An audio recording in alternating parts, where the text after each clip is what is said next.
மும்மொழி கொள்கையை ஏற்ற ஒடிசா மாநிலத்தின் நிலைமை தமிழ்நாட்டிற்கு வந்துவிடக் கூடாது என்பதற்காகத்தான் நாங்கள் எதிர்ப்பு தெரிவிக்கிறோம் என்று பள்ளி கல்வித்துறை அமைச்சர் அன்பில் மகேஷ் பொய்யாமொழி தெரிவித்துள்ளார்.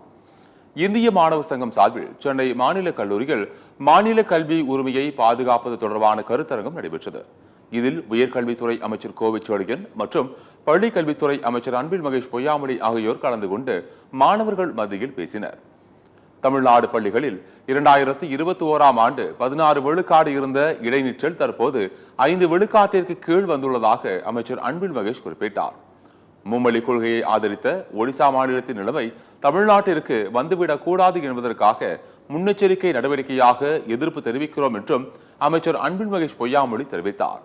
2021 16% இருந்த இடைநிற்றலை இன்றைக்கு 5% கீழே நாம் கொண்டு வந்திருக்கிறோம் என்று சொன்னால் இன்றைக்கு பல்வேறு திட்டத்தை நாம் கொண்டு வந்ததன் காரணமாக இது குறைந்திருக்கின்றது.